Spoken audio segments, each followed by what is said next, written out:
Welcome to the fifth episode of Let's Talk About It Live, where we deep dive into conversations women should be having about their hormones, but often don't. This week, I'm very excited to be talking about hormones and heart health with Dr. Amber DeGrassi. Oh, Lindy, it's wonderful to be back. This is such an important topic for women. Amber, thank you so much for being here. It's always a joy to see you. Amber is very passionate about educating and empowering women, and we're so grateful to have her insights on these calls. So Amber's also certified in hormone health by the In Institute and has a PhD in energy psychology. Menopause has become such a buzzword today. I don't know if anyone saw the special Oprah did on menopause, but she talked about between the ages of 48 and 50, she completely stopped sleeping and she started experiencing these intense heart palpitations, which can feel really scary. Amber, did you catch that? Yeah, when you start having these heart palpitations, it is scary. And I saw that she had gone to five different doctors, including a cardiologist who gave her an angiogram and put her on a heart monitor.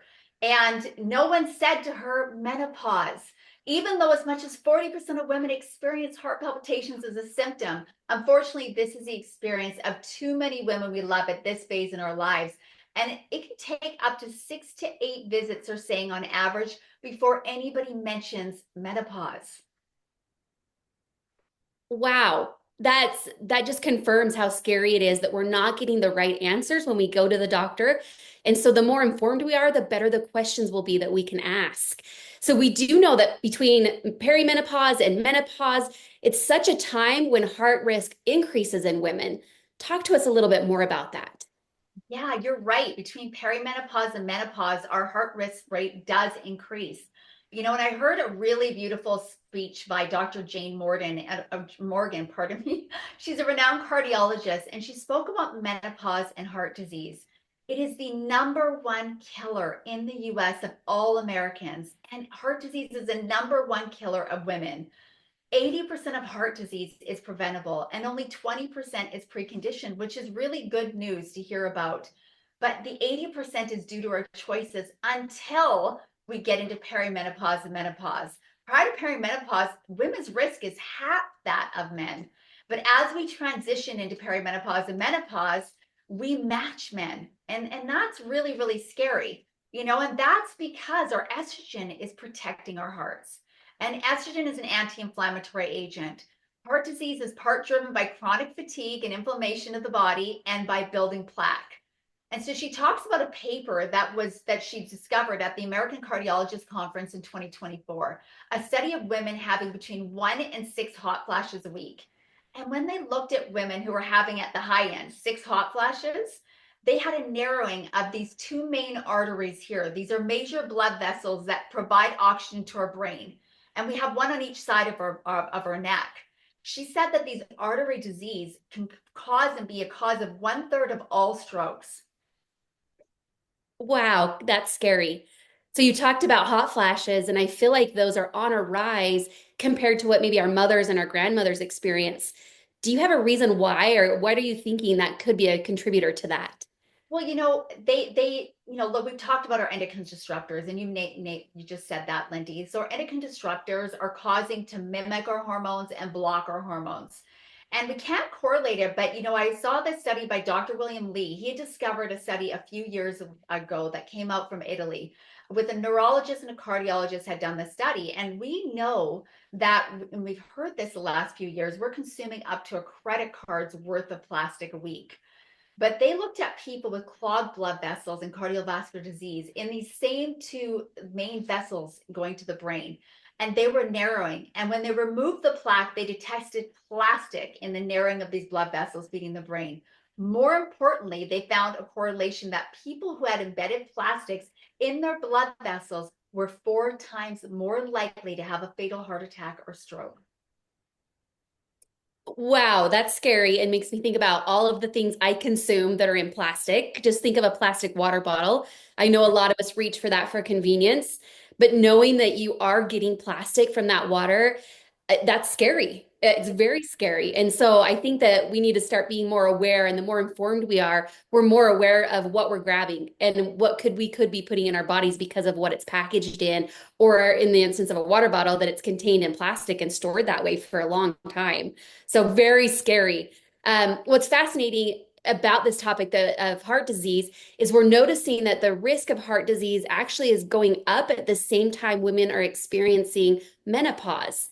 So can you break that down for us?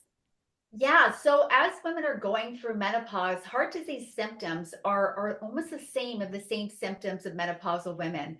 Your cholesterol is going up, your blood pressure starts to increase.